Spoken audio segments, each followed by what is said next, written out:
Hello everyone and welcome to another edition of the High Roller Super Millions played over at GGPoker. I am Kevin McCoy, also known as Rotterdam, and I am once again, as always, joined by Nano Noko. How are we doing, Nano?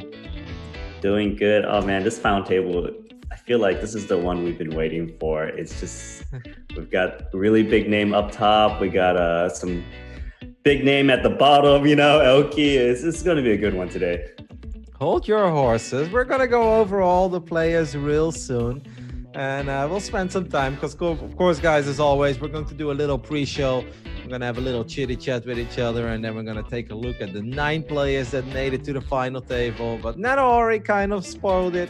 This week, last week we had a sick table too, and even the week before, right? We had Fedor in week 3, we had Isaac Haxton in week 4, but this is a very special final table as well, and I can't wait to talk about the players and take a look at some of the hands that they had that brought them to this final table, as this is already the 5th edition, and we've got some reoccurring faces as well. But Nano, before we dive into all of that, do you have anything that you want to share with the world of Twitch? Well, I want to say about this tournament series, I was a little bit skeptical about always seeing the same players get to the final table. I remember the very first show you said, is anyone going to make the final table again next week? And I said no. And ever since the second show, I believe we've had at least one reoccurring player. Today, as you see in the player profiles, we got, I think, 3 people who's made the final table again. This is really an amazing feat. It's a really cool series here at the Super Millions where we continuously run this 10K weekly, whole cards up. It's such a nice field, and also we get to keep seeing these big names make it to the end, and some new faces that are making a name for themselves. So I think it's just really fun to be a part of this every week with you. Yeah, it's been a lot of fun. Obviously, we've seen some crazy poker, but yes, I also think for the first time, we don't just have people making it to the final table again, but we've got 2 of the exact same players as we had last week. So these guys went back-to-back final tables, which of course is even a little bit more special than making the final table in week 1 and then doing it again in week 4. No, none of that, back-to-back. It's sick. Well, all right, Nano, if you've got nothing else to share, I guess we can just take a look at the lineup that we have in store for the people at home today. Well, let's do it then. Let's kick things off with this man. I think this is somebody who doesn't really need an introduction. Stefan Chidwick, safe to say one of the most successful poker players of all time, Randy? Definitely one of the most successful. Stephen Chidwick, number 4 on all-time money list. Some people say this guy is the best tournament. I remember I was doing like a little talk with Liv Boree. Liv Boree said he's the number 1 best tournament poker player there is, coming from the UK. Of course, it's very debatable who's at the very top, but there's no questions asked. He's definitely top 5. He could be number 1. He could be number 2. Who knows? It doesn't matter. He's the chip leader going into this final table. He's just so relentless, so fearless. I say that a lot about a lot of these aggressive pros that get to the end, but this guy for sure is, I've seen his hand, this guy's make some amazing plays, amazing bluffs, amazing call downs. He's one of the scariest people to play against. If you've ever played against him, he actually it feels like that Phil Ivey death stare. This is the guy that will stare you down and not move a single muscle. The good thing is for the other players, we're playing online, but we still got whole cards up. Well, I do think it is important to mention that no matter how good he is, he did fire 5 bullets to get it to the final table. So this man was determined. He saw Isaac Haxton last week firing 5 bullets and taking it all down. And he's like, you know what? Investing 50K to potentially win 390K or something. He's like, I'm down for that. So he did do that. I think all the achievements speak for themselves. Let's take a look at one of the hands that he had that brought him to the final table. I do love the determination of these guys firing 5 bullets. That's pretty insane. I think this hand took a look at it before. Obviously, kind of a fortunate river, Nano. But what else stands out for you? I think the main thing you want to notice here is that some players here would not go for a value bet on the river when it's like, I don't know, the 50th nuts or whatever it is. Just got a pair and got some value. It's a sign of a good player. To differentiate between good players and okay players, it's the ones that can get these little extra value from spots that seem like a safe check, etc., etc. So That's what we see from Steven Chidwick here. And, you know, like, I just want to point out, like you said, he got 5 rebuys into his 5 total entries into this tournament, the same as Isaac Haxton. He must have watched the show last week because he knew if he got 4 buy-ins or 6 buy-ins, he's probably going to lose the tournament. Just the 5 is the magic number. At 5, they draw the line. They're like, all right, that's it. But, you know, if you do make it to the final table with 5 buy-ins, you almost make a profit. You just got to wait one guy out. And Isaac last week came in as one of the shortest stacks. You know, after that show last week, by the way, I took a look at the Joe Rogan podcast appearance that Isaac Haxton was on, because I actually didn't know he was on that. And it was really fun to watch as well. It's great to even get to know him a bit better, even though I've seen plenty of his poker stuff in the past. I do like that you pointed out, though, value betting at 9 here. I would have probably been like the fish that I am, be like, well, I've got some showdown value now. You know, it's a reasonably sized spot. Let's see what happens. But very well done. He comes in as a pretty dominant chip leader. He's got over 2 million chips, but he is closely followed by somebody else that's very well known in the poker world. And I'm sure that you can't wait to talk about this man. Let's take a look at our second player, guys. As in second place, we have Kings number 1, but of course he's much more known as Leon, the owner of Kings Casino in Rostov. I've been there a couple of times. You've been there. Actually, the only place we ever hang out together. It's a beautiful place. It's fantastic to play poker. And I was actually planning. I was talking with one of my StarCraft friends. And we've both been very busy lately. And I was like, he's like, when you want to go to Kings, you know, because I want to do a little road trip from the Netherlands to Rostov. I was like, we'll go real soon. Well, maybe it's a sign that I should really go, because here he is, Leon, making it to the final table. Yeah, Kings number 1. The very first time, and probably the only time I believe I've met you, was at Kings Casino. Was that right, Brady? Yeah, so it's a very special place, of course. He's an art collector. This is not a professional poker player, but he loves poker a lot. This guy will enter tournaments. I spoke to Leon once, and you know what Leon told me? Leon told me, when I take the tournament seriously, I can play very good. But sometimes he doesn't take it seriously. Hopefully he does take it seriously today. He's coming in second place. He's got a lot of chips. Now, Leon plays very aggressively. He's very different player than your normal players. And if things go his way, or if players are a little bit scared of him, he could run away with this tournament. Yeah, Leon has made an appearance in a lot of high-profile poker tournaments. I've also watched plenty of streams that Kings Casino sometimes does, right? Like live from Kings. They've got a cool little game going. Leon often plays in it, and that's the games that I've seen Elke play in as well. And that's right. Leon plays a bit of everything. Definitely seen him play some pot limit Omaha as well, if I recall correctly. But I mean, he's a force to be reckoned with here. Comes in second in chips. Has a lot of big blinds. Over 30, it says here on the graph. Let's take a look at one of the more noteworthy hands he had that brought him to the final table, as we had the 5-6 offsuit, and well, I would say the second best possible river, right? Or a turn, excuse me. Maybe, you know, the 4 of spades or the 4 of hearts would have been slightly better, so less flush draws on the board. But that was awesome. But what else stands out in this hand for you? Well, the main thing here is that Leon is unpredictable, right? Like, he flats 6-5 offsuit from the small blind. Definitely not a standard play, but when he makes a big hand, he can get maximum value here. Of course, his opponent flop top set, who's also we're going to be seeing a little bit later. It's an unfortunate turn, but I think the stacks would have got in anyways. The thing is, when Leon's known to make some really big bluffs, he can go for big shoves for value. As you can see on the turn, some players, they might just call here on the turn after a big raise thinking, oh, I don't want to make it look like I can move my opponent off the hand. But Leon knows that people think he will jam all in here with, like, I don't know, a flush draw or something like that. So if the cards fall the right way, he can really, like, knock out some players really quickly. Yeah, obviously with the set of tens on the other side, I guess you're right. No matter how this really plays out, it would have probably gone in. I also think, like, I don't know how you feel about it, but if I make a straight there and there are 2 flush draws on the board, wouldn't you say there is some value there in raising as well? Or would you say, like, no, your hand is too strong, you should never raise there? It just really depends on one thing. What would you do with your other hand? So you had a flush draw. Would you ever jam here? But the other thing you need to think about is, what does my opponent think I will do with these hands? And then that's the important part to figure out whether you should just call or jam all in here. Maybe you think your opponent is never bluffing, etc., etc. So really, that's the beautiful thing about poker. There's not one absolute answer. There's a lot of other factors that come into play besides the hand itself. Would you say that Leon is one of the most exciting players to watch tonight?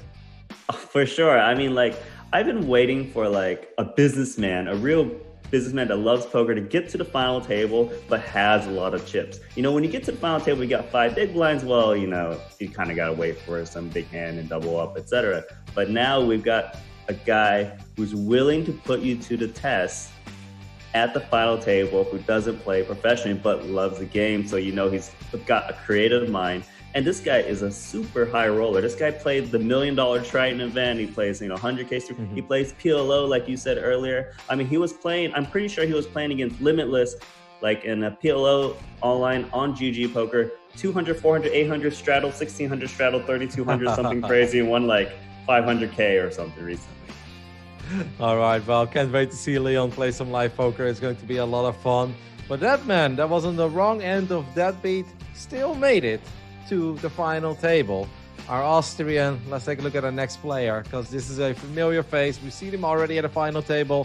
It's Pascal. I believe he finished 5th place the other week. Let me just double check that. Yes, he did finish 5th place last week, and he's here again. I mean, he made a really solid impression on us. We were joking a little bit, he's handsome, he's got a mustache, and he's got the open button shirt, and I guess that's all you need when you come from Austria to do well in poker. But clearly Pascal does a lot of things right. Yeah, he's the first player that we've seen, the first player we've shown you at this final table who's back-to-back final tables. We saw him last week. We know he's a very strong player. Maybe not as known as like the Stephen Chidwicks and stuff like that, but he's clearly very good. He's been around the game for a long time. He's got a lot of GGPoker winnings, all-time money list. He's, known as Pop-Chen, and I think like he wasn't really pleased with his performance last week. He played really well, but whenever you get 5th, you always know there's a 4th, 3rd, 2nd, 1st I could have gotten instead. He's here to kind of just step it up and try to outperform. Well, he's got a very doable chip stack to do so. 28 big blinds is nothing to scoff at this final table. Let's take a look at one of the more noteworthy hands he had that brought him to the final table. We don't really get to see everything here because the action this time kind of ended on the river. His opponent, who also made it to the final table, we'll talk about him later, Sergey, folded. But I see aces. No, this was honestly one of the slightly more straightforward hands. But you can also say maybe this is a scary board. Maybe you should slow down. Well, obviously Pascal did not slow down. Ace is just too good to ever be worried here. Well, actually, at first instance, you're always thinking ace is very straightforward because, well, the point is you just got to bet and try to get all the chips in. But this hand is actually very not standard. If you look at the first thing that happens is that he just calls with aces, not from the blinds. Some people, they're playing a big tournament. Oh, I got to re-raise, hopefully get it in. But he knows that he can represent a weaker hand by just calling. Of course, he lets his opponent maybe get some equity and maybe beat him, but that's one of the risks you got to do when you get to final table. Anyways, he calls the flop, doesn't raise the flop.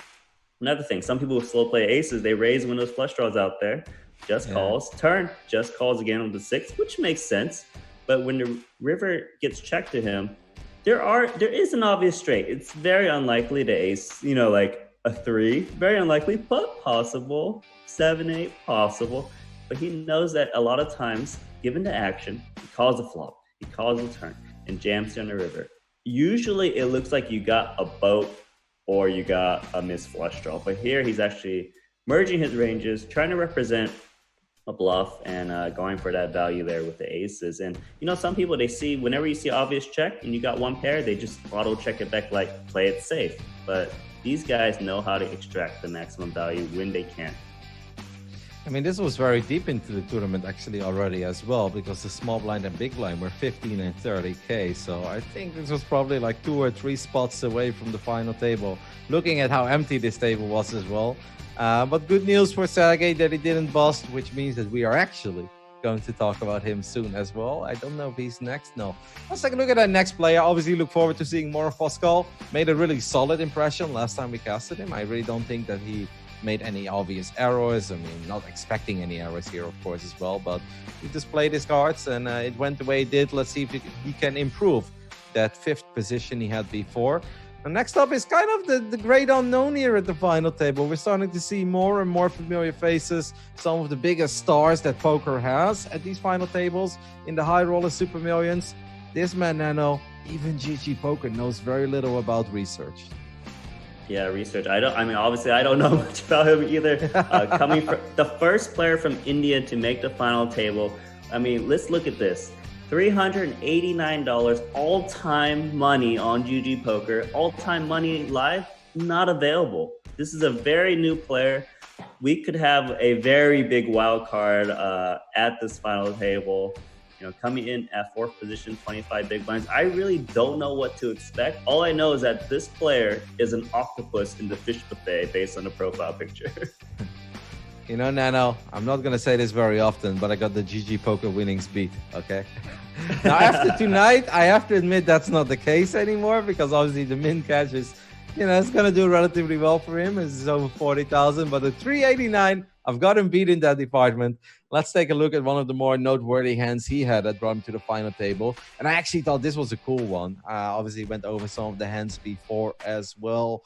But this one, I mean, you have to say like, no, this hand wasn't standard. This hand wasn't standard. This one I thought was pretty crazy. But what do you see? This is a very awesome hand here. I think Resurge here. Look, opens the 3x from the cutoff. Not really standard there all alone, but doesn't really matter too much. But Kings calls from the big blind. Kings number 1 is Leon, who's at the final table. Leon goes for the check raise on the 10-10-3 rainbow, and it's huge. It's 40,000, which is almost a min bet, to 330,000. Most players will check raise maybe to 125, 130 or something like this. It's a huge check raise, but the ace king doesn't get away. And that's a very good call here. You know, some people are like, I feel like my opponent's bluffing, but sometimes when they make it too big, you're just like, side fold. But this shows some courage here with the ace king. And then the turn comes to 10, Leon checks, and Resurge correctly bets with the ace king high and knows he's got the best hand. I think this is really cool to see. I would say the two little bit more of a wild cards at this final table, kind of duking it out. And this is going to be a fun one because at this final table, we got really big names. People who've made back-to-back final tables. We got a new player from India, and we got Leon, Kings number 1. This just going to be there's going to be such amazing hands later. I just feel it. Yeah, I mean, when I saw this hand, I was like, oh my goodness. And they're both at the final table as well. It's like, okay, like all I need to see is a hand like this. I'm like, I want to see more of this guy because I don't know who it is. I mean, he is playing from India. That's all we know. But when I see him playing ace king like that, first calling the massive raise and then firing another big bet on the turn. It's like, all right, can't wait to see more. Let's take a look at the next player that we have at the final table. Without a shadow of a doubt, the best nickname I've seen so far at all of these final tables, okay? Heads up for Trolls. He's from Austria, which means he probably has a mustache, probably has a button-up shirt, maybe some cool-looking glasses as well. Probably is playing with a scarf. Has also done pretty damn well over a GGPoker. And he satellited his way into this event. And that's kind of all we know at this point, right? Yeah, based on the profile for Heads Up for Trolls, it's his Super Millions debut, the very first time he's entered final table. He's satellited into this event. He probably doesn't play this tournament regularly. I think he's the type of player where if he busts it, he wouldn't have rebought. Just happened to play like a $50 or $100 satellite into this tournament, probably won multiple satellites in, who knows. Again, could be someone who just normally grinds like smaller tournaments, like the 1Ks and lower, and took a shot. And, you know, my expectation is I expect this player maybe to play a little bit more snug based on that profile, but it could be very different. Who knows? Let's take a look at one of the hands he had on his journey to the final table. This was in a much earlier stage of the tournament. Chip stacks weren't that massive yet. Bet sizing was a bit smaller. He actually duked it out here with Profish, one of the runner-ups that we've had before at the High Roller Super Millions. Back then I picked him to win it all. He didn't, but he did have one hell of a run. I mean, what do you take away from the way that he played his pocket nines here? Well, given the way pocket nines is playing, looks like he raised pre-flop, check back the flop. Some people would opt to actually bet this flop because it's like a little bit safe, but you know, a little worrisome. and then decided to bet the turn. We got 2 checks and of course check back the river. I think the main point here is that the nines maybe played it a little bit more passively, trying to get to showdown. I'm not sure if this is a sign of how this player is going to play at the final table, but I don't know. Heads up for trolls, I guess. I love the name. And I mean, I guess he played this one pretty solid. Safe, but solid. And perhaps that's kind of what they say, don't know, in these tournaments. Tight is right, Nano. You know all about that. All right, let's take a look at our next player at the final table. And this is really funny because I mentioned this young man. Well, I'm going to assume he's a young man last week, where I saw he had another cash because he plays in all of them. He was at our very first final table at the High Roller Super Millions over at GGPoker. He played in all 5 ever since. He cashed in 4 out of 5 of them, and this is his second final table. I mean, we don't know that much about the name or the man behind the nickname 20 Big Will 20, but he is clearly a damn good tournament player. Got 4 out of 5 cashes, 2 final tables, Randy. I'm really impressed. This is very impressive. I mean, 80% cash rate in 2 final tables in a 10K, which has a very tough field in this tournament. I mean, like I said, I don't know this player, but I remember you saying, I would love to see maybe like a 20 Big Whale 20 make another final table, and here he is making it happening. You know, it's kind of like there's some names we just don't know who they are, but I think we're starting to create these players that just keep reoccurring. I think it's very awesome here, and clearly an online player because all we know is about GGPoker is we got a bunch of firsts in these 5Ks and things like that, ready to grind. Well, let's take a look at one of the hands that brought him to the final table. And I thought this was kind of a cool one. You could say maybe played in a slightly passive manner as well. But I'm still a fan of the turn. What I do wonder, though, is like how this hand would have played out if Farid would have bet flop and then bet turn again. Then I really would have wondered how he would have played his stands on a board like this. But I'm still a fan of that call on the turn. What do you take away from this hand? Yeah, I definitely agree with you. I would say the hand is a bit passive pre-flop, but it really is fine. I probably would call 10s here too. I think the hand is played pretty well. Of course, we don't know what would have happened if they did some more aggressive action on later streets, but I'm just happy to see more familiar faces back at these final tables. Yeah, man. I mean, this guy's track record is honestly very impressive. 4 out of 5 cashes, 2 final tables. I really look forward to his hands tonight. I'm going to pay attention. Obviously, we watched him play in the first week, and I remember back then he was kind of stuck. He was a bit quiet at the final table, but to be fair to him, he also really didn't have much to work with. No great spots presented themselves, so it kind of just was one of those it is what it is final tables. We're going to keep a close eye on him tonight. I really look forward to watching him play, because if you have such a track record in 10K, and this is not a random 10K, like you said, we have some of the biggest names in poker participating in this tournament each and every single week. So for this dude to do so well is honestly super duper impressive. And I can't wait to see what he has in store for us. Randy, we've got 7 minutes, so we're going to speed it up a little bit. Not too much, but we only have 3 more players to go. Let's take a look at our next player. Another familiar face. I mean, Sergey, we were talking about him quite some time last week. He was looking mighty fine. Back-to-back final tables, of course, for this man from Spain as well. All I remember from last week is that he was playing good. I wouldn't say he was dominating the table, but he was definitely pushing a lot of action. And then there was Aleksejs, who kind of just ruined his entire final table, kept having his number, but he's back for more. Yeah, Sergey from Spain. He's back. He's a very accomplished player. He doesn't have he doesn't have Aleksejs to kind of battle for that top spot. I believe Big Whale 20 is from Spain, so he still has another Spaniard to fight against. But it's cool to see Sergey back at the final table. It's back-to-back, right? Literally, was it just last week, right? Yep, yeah, absolutely. It was just last week. Got 6th place. He's in 7th position. Doesn't have many chips to work with, but Sergey is one of the best. I believe, like I said last time, he primarily was a sit-and-go player starting out. Crushed the sit-and-go scene, moved on to MTTs, crushing MTTs. As you can see, he won the very first time he went to ETP Barcelona, entered his first 100K, shipped it for 1.8 million euros. This guy is a beast. Let's see what happens from today. Yep. And let's take a look at one of the hands that he had on his journey to this final table. Pretty sick riverbed. That's what I took away from this. But Randy, what do you take away from it? This is a guy who knows how to drive the action. If he thinks he can win the pot with an overbet, he's gonna do it. As you can see here, he check calls the first. He raises pre-flop deuce 5 suited in small blind, right? He check calls the flop, check the turn, turns his hand into the bluff, and just 1.5x overbet the river. This is someone you need to be scared with, because now that you've seen this hand, you might be thinking, oh man, when he overbet, he's bluffing. But no, that's not true. This guy can do it for value as well.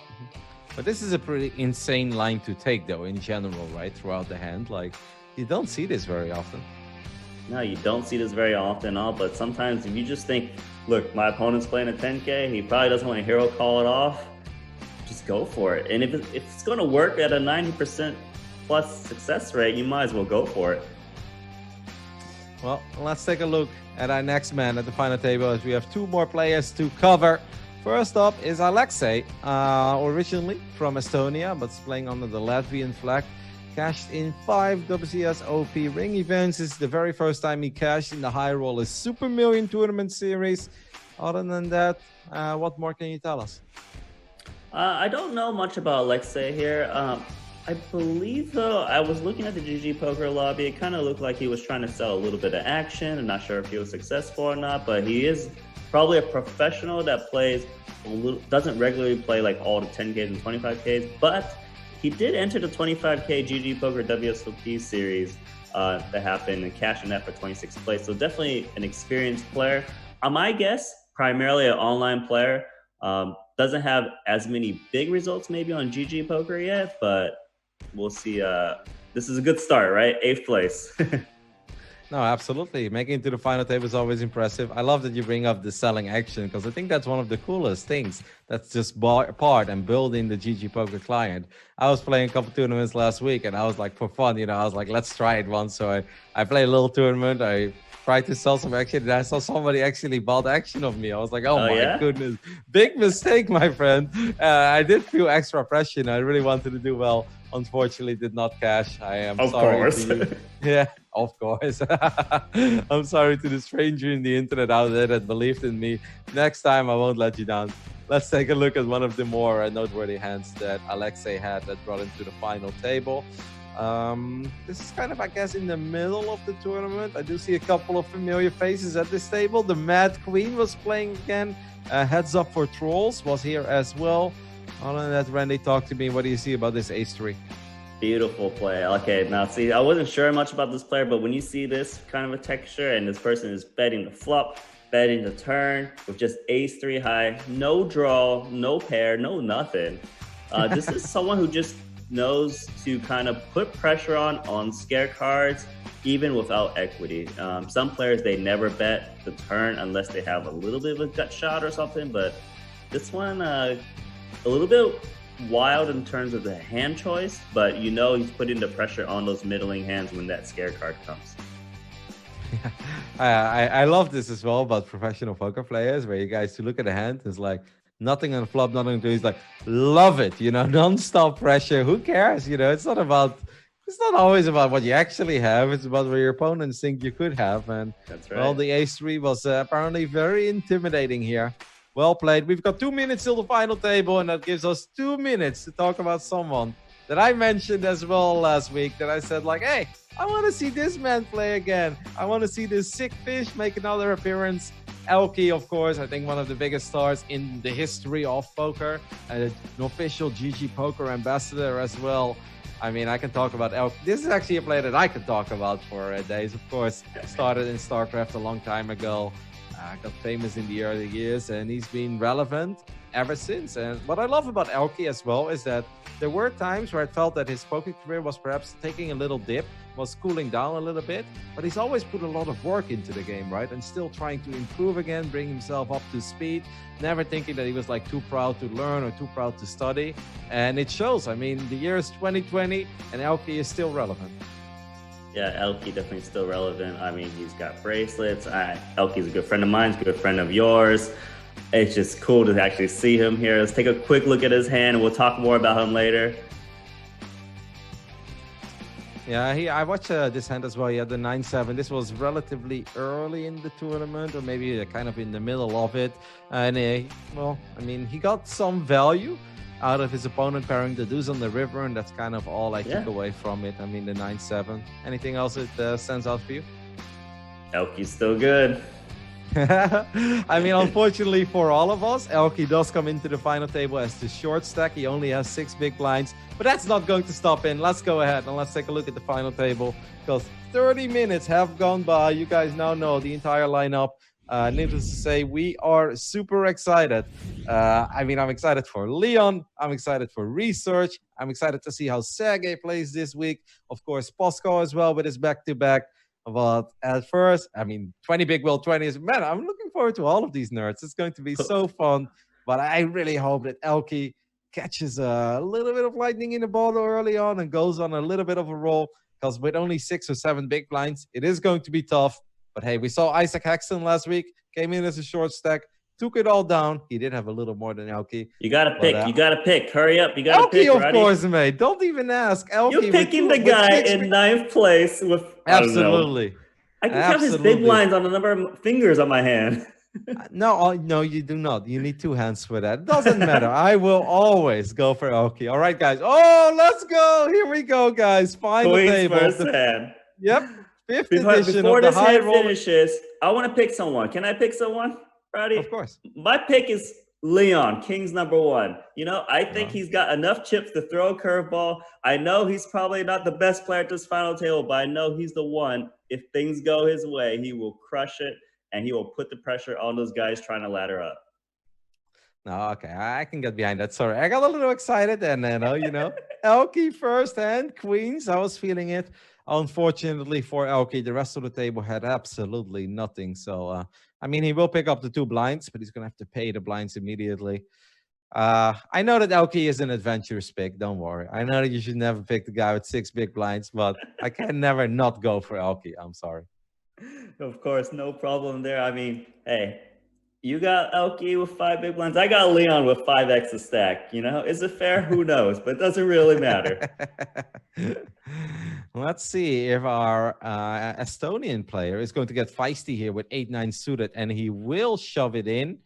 Elke with the Jack-8 is not able to make the call there. It's so tough, right? Jack-8, I mean, when are you ever ahead other than in this scenario? Yeah, of course. But that's really a nice play with the 9-8 club. Some players might be like, I'll just fold just in case one of these guys in the big blinds wake up. But, you know, they were also short stacked. Short stacks can't really call all-ins that well. And Elke in kind of an annoying spot here. He folds the pocket deuces, which would have been a flip. But the thing is, he's thinking flipping at best. But then again, you only got 5 big blinds. I don't really know. I think fold's the right play, but I'm not 100% sure. No, I want to see a little more. I'm okay with it. It's like you said, that I think best case scenario, you're flipping, right? I mean, maybe there's an insane scenario where your opponent has pocket deuces as well, and it's a guaranteed split. But there's such a big chance that you're absolutely dominated. Now, Elke gets it to the button there. Does not decide to get adventurous with 8-6. I mean, he's got such a small stack that I understand it, especially because we've got the Resurge in the small blind here, and that's someone we've got our eye on as well for tonight, right? Yeah, Resurge. We don't know much about this player, but I like what I see. Raising the blind or Sergey. Sergey does defend. Flops 2 pair for Resurge, but Sergey doesn't have much. I think the important to note here is that Sergey started to handle like 9 big blinds or so, and Resurge just didn't decide to shove, to go opted for the small raise.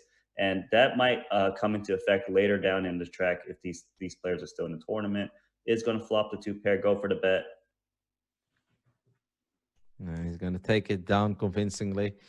It is actually interesting, right, that we do have multiple players that are kind of short stacked. I mean, Sergey really doesn't have that much to work with. Aleksej doesn't have that much to work with. Of course, Elke is still the shortest stack at the table. Mm-hmm. Yeah, but, I definitely agree. This is actually pretty cool. Big Whale's going for the steal here with the Queen Jack in the middle position with the very weak stack size. So the fact that he got that through is very big for him. that just means that everyone is waiting for Elke, Aleksej, and Sergey to get it in, especially Elke. Elke is going to shove practically all in. Sergey is going to battle with him. I believe the aces are live. Elke's going to need it. It's going to be so sick. And there is a so sick emoji, so he could use it. Yeah. Oh, he probably will. I watched him stream the other night, and I saw him scroll through the emojis. Pop, so sick, so sick. Here we go, guys. Elke will get some action. There's an ace on the flop, but there are 2 spades as well, so we have to be a little bit worried. Of course, the 9 is dead. All right. One out. Just a 1 out of 95% for Elke here. The jack is no help. Sergey now the shortest stack of the table. Elke doubles up. I mean, he needs perhaps another one, but I'm starting to believe here, Nano. He's starting to, hey, that short stack's like Haxton, right? He got to the final table with a short stack, got those double ups, got in contention. Elke feeling good, being very patient. Got an ace-4 bad, but it's okay. Sergey seems like the same story before, where he gets to the final table and just things never go his way. Now the absolute shortest with 3 big blinds. What should happen? Everyone should play super snug right now. Wait for Sergey besides the big chip leaders. Yeah, but that's why I kind of like the open of 20 big will 20 as well with the queen jack. Everybody folded to him and he's like, well, I know how this goes. Everybody wants to ladder. The pay jumps get really big at this final table. It goes from 44 to 58 to 76. Yeah. And then we're already crossed 6 digits. So I really love that move. Sergey is going to get adventurous here, but yeah, I actually like the shove there as well by heads up for trolls. Why not? Exactly. Sergey all in at risk. Can he get there like Elke? Needs a deuce. Oh, that's out. Yeah. Yep. Well, we've got a deuce, a 5. Could be a deuce. 5. It's nope. Well, that is going to be it. Unfortunate here for Sergey. Last week it was Malaka that got the best of him. This time Elke kind of outflopped him. Then he got unfortunate against heads up for trolls, but still really impressive, of course, by the Spanish player to get back-to-back final tables here at the High Roller Super Millions. And Elke is laddering up. Yeah, Elke's ladder. Yeah, it sucks for Sergey. I mean, he did get back-to-back, 2 not so good finishes for him in these back-to-back final tables. But, you know, he can always go back-to-back. I mean, last week it was 6th place, right? Yeah, I believe it was around 6th place. I'll take a look for you. Yeah, 6th. That's not too bad. 6. I think 6 is alrighty. I mean, he did have a big stack, so I guess I know what you mean. Also, by the way, I just want to point out that right now, Stefan Chidwick is officially in the plus for this tournament. Okay, you know, the 5 bullets have paid off. We have made money. He's getting more adventurous with his big stack. He's kind of pushing these guys out. So it was a good investment. Turns out buying in 5 times in the High Roller Super Million is a good idea. Right. Yeah, Steven's definitely one of the best players. I mean, I believe he should be probably just shoving here, I think. I think he's going to shove. I just put the maximum pressure. And I don't think Elke is going to call. Of course. You know, Elke... Of course, Elke wants to get that top spot, right? But, you know, he's very smart. He knows how to ladder up. So he's going to not be reckless, basically until Aleksej is probably bust, because everyone's pretty reasonable stack once Aleksej potentially busts or doubles up. A big whale here can get some action. Yep, this can get interesting. Steven is raising it up. Big Will is going to shove his pocket jacks. Elke and Resurge will get out of the way. I mean, that's a pretty big shove, but the immediate call by Steven. Ace jack against pocket jacks. Are we going to have another ace? No. Instead, we get the last jack in the deck, and that is going to be it. That's a wrap already on the turn. Well, okay. We've got a final table on our hands, Nano. Yeah, Big Whale, the guy who's cashed 4 out of 5 times, 2 final tables in the Super Million Series alone.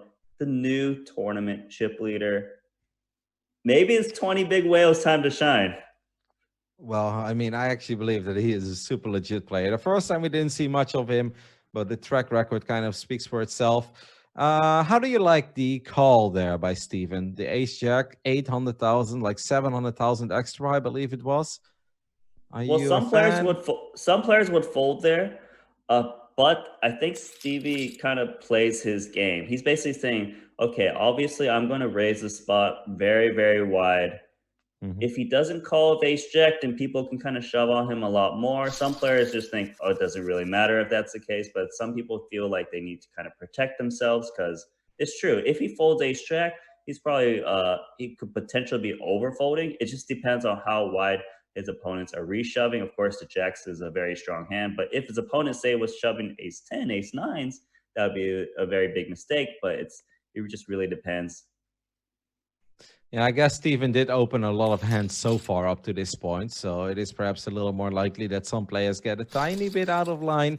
But then, of course, I want to say we still have like a couple short stacks left. But I mean, Elkies, you know, he got up there a little bit, but obviously still one of the shortest stacks. But we still have Aleksej as well, who's now sitting at 6, 7 big blinds.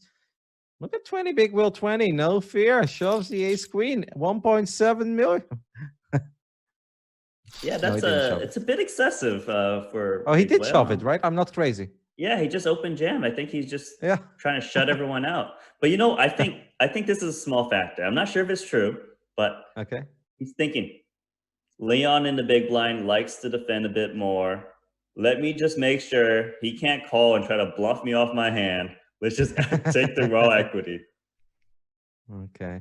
Well, a shorter stack at the table finally finds a hand. Ace jack offsuit, and will most likely get it through unless Leon decides to get very adventurous here. But 4-9 is even a bit too crazy for Leon. Yeah, everything's a little bit quiet. I guess basically it's the Elky versus Aleksej race right now. Yeah, everyone's looking for that. Leon's got ace queen. Heads up for trolls, got king 10 suited. I imagine heads up for trolls will still open this hand. It's definitely a reasonable hand to open in this position. Whoa! Just jams. I want to know what King's Leon does with the ace queen here. This is. I think he calls. I think he calls. I think he calls too. This is a reckless jam, though. I think, in my opinion, for heads up for trolls. King 10 suited. Oh wow, big fold from Leon. Ace queen. You know, Leon definitely just respecting that this is usually a strong hand, but this is clearly not the case. I am surprised by the amount of shoving we see so far compared to the previous weeks, where we even saw a lot of the smaller stacks open, even if they only had like 14, 15 big blinds to play with.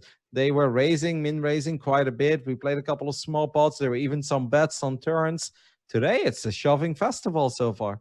Yeah, I want to say that heads up for trolls, I believe, based on his profile, said he's playing for the LOLs. This is his very first Super Millions. Satellited in.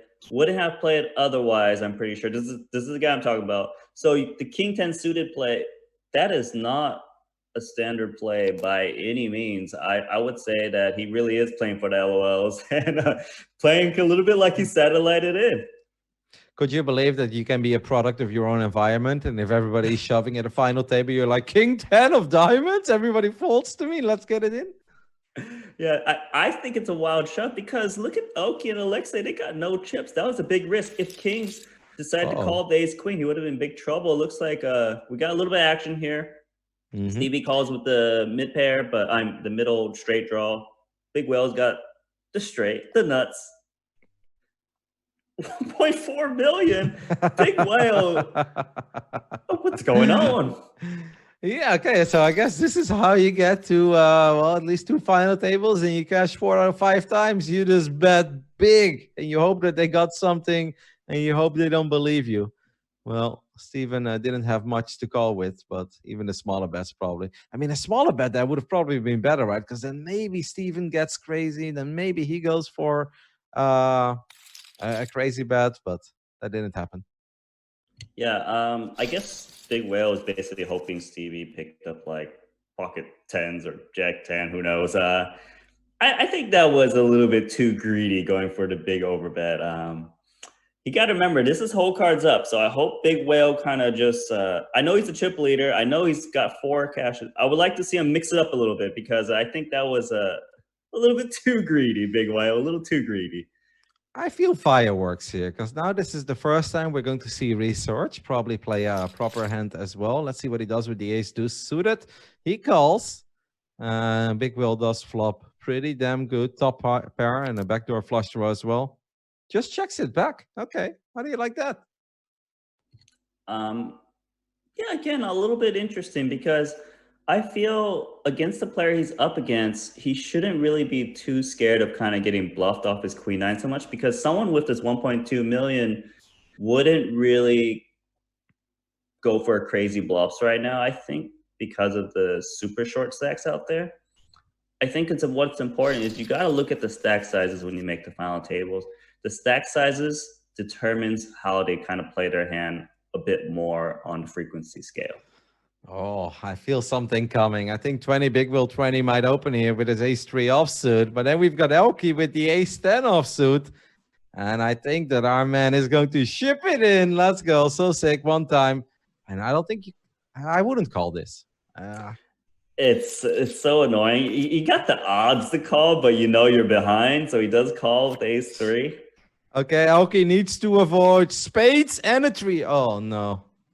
Oh, That's no. straight. Chop! No. Chop it up. No, it's not. It's a flush. Oh, it's a flush. Oh, I didn't even see that. No, I'm so sorry. I'm so sick, Elke. Yeah, That's that brutal. is actually really sick.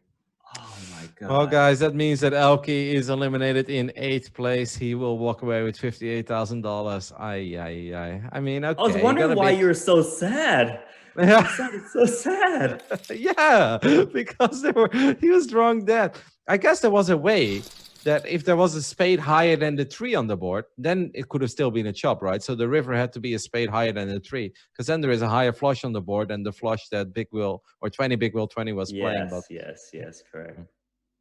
Well, yeah, no, at the expense of Elke, Big Whale is crushing the chip lead. Elke's probably on mega tilt. So sick. So sick. But final table the stream doesn't end now. We still got the final table to go. Kings picks up ace king in the big blind, trying to decide what to do. Just gonna ship it in. Leon is like, enough 20 big will 20. And I saw what you just did to my friend, of course, Leon and Elke, good friends as well. Played a lot of times together in Kings. And I know that Elke also spent New Year's evening a couple of times already in Kings Casino. So they clearly get along very well. All right, it's on Leon now to get some sweet revenge. I kind of wonder how Leon is going to play this one. The Queen Jack offsuit from the small blind. We have our kind of mystery player, Resurge, open from middling position with King 4 suited. Very an adventurous opening. Oh gosh, flop chip 4s. I'm not too well. I want to say nothing's going to happen, but something might still happen. I'm not sure, but Resurge definitely here to play. Well, Leon just betting out 50% pot with the Queen Jack.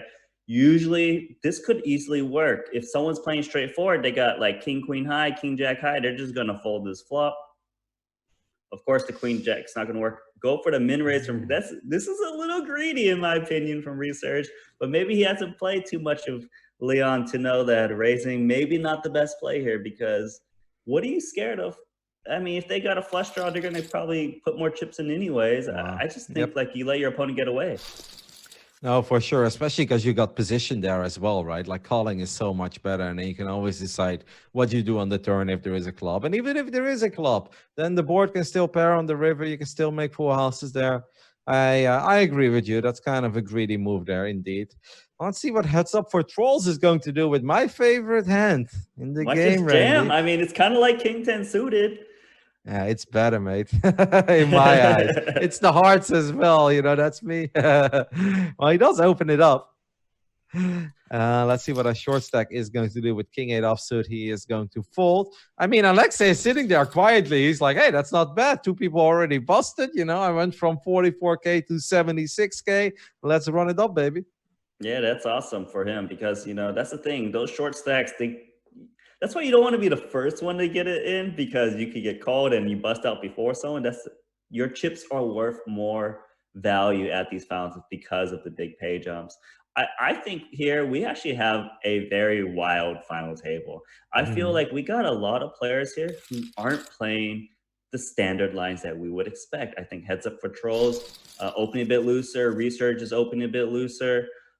Kings obviously going for a little bit more aggressive plays that are not standard. I mean, even Big Whale's you know, kind of doing some plays that I would not expect some players to make.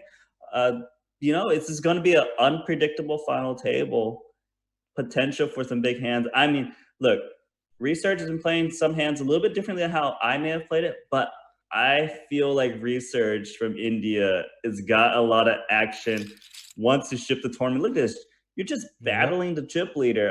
I liking Let's the way go. Resurge plays right now. Yep. No, that is indeed freaking awesome. He's like, yeah, you've got all the chips. You're probably just playing a whole bunch of nonsense. Let's raise it up. I'm not afraid of you. I'm not here to lather. I'm here to take it all. You can see it immediately, right? Like, okay, 20 big will 20 did have an incredibly bad hand there, the 10-4 offsuit. But you do get a little more timid if somebody just holds their ground, stands their ground against you. And you're like, I guess I can't mess with that guy too much. Yeah, for sure. And look, Heads Up Patrol's another one of those players. It's like, yeah, I know you got more chips than me, but I'm still going to put the pressure against your lip. I mean, these guys, they don't have real names attached to their screen name, but they are playing some good poker right now, and this is fun to watch. It's insane. I feel we have been live for 20 minutes. It's been 20 minutes of poker, and I feel like we haven't seen a proper slow hand of poker yet, right? With some bets on the flop, bets on the turn, or a check raise on the turn, and then some big river decisions. No, it's been a lot of pre-flop aggression, a lot of all-ins, and then a lot of flop aggression as well. It's actually kind of crazy. Yeah, so Pascal, I actually haven't heard anything about him, but finally defends, flops the pair in the flush draw, the practical nuts. Should go for a check raise all in, I imagine, on this board. You want to deny your opponent equity. He might just go for a check raise. I just really strongly feel he should be check raising here. Just his hand is too good. Did you go for like 280 then, or that kind of a sizing? I think those are fine, but I also don't mind. Well, I just check call. I'm a little bit surprised, but Pascal probably knows best. He's a seasoned pro. I kind of like that actually as well, because he flopped the world though, right? Like what? There's very few bad turn cards there, and the jack of he should go for a check here. He should go for a check here, I imagine. And the thing is, chip leaders, when they see the ace, they like to barrel them. You kind of like get value from the ace anyway, because they'll bet for value, but they're also bluffed when check too. And there's a check. I think that 20 big will 20 will give up, and I do like that. Obviously, he's not going to fall for all the traps here. I wouldn't actually have minded a small bet there on the river. Like, make it seem like you're scared. Let's say you're playing some sort of a pocket pair, and you bet like 110,000 or something on the river, quarter size spot, to either set up the debate or at least get called by some middling pairs, or maybe indeed if there is an ace. I think that would have been an okay play as well. Yeah, it would have been a reasonable play for sure. Looks like Stevie hasn't got to play many hands. Oh no, he's raised the king 8 suited undergun, which is very, very loose. Kings just calls with pocket tens, very drawy board. And Kings earlier, he led out with the queen jack offsuit. Is he thinking about leading? No, he looks like he's going to go with check. I would like to see Kings consider going for a big play on the flop, play it fast. I mean, Stevie has been very aggressive so far. That's a proper bet as well, 183,000. You think that we're just going to set the trap here and just call by Leon? I like to see Leon play a little bit faster because there's a lot of bad turn cards but he just calls.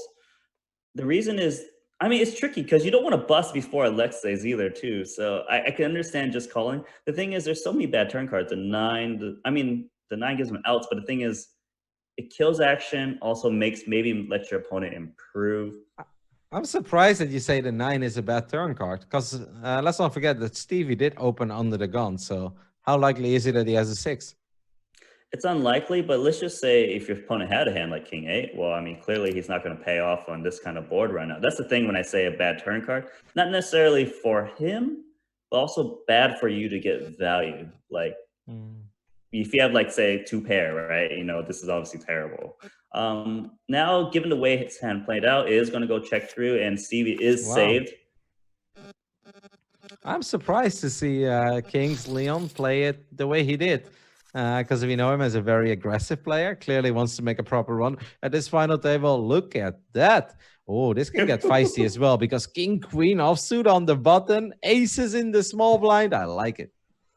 Yeah, I think Kings actually, I think he knows his image is a little bit aggressive and is trying to mix it up and try to throw people off right now. I'm curious to see how he plays the aces. He might go for the re-raise still. He might just call. It really would both be pretty proper plays here. We know Pascal is going to at least raise. Pascal's thinking, can he just jam? He is going to jam. He's in trouble. He is in all the trouble. Wow, what an amazing spot here for King's number one, also known as Leon. I mean, these are what your poker dreams are made of. A shove from the bottom. You wake up with aces. Obviously, you still need to survive.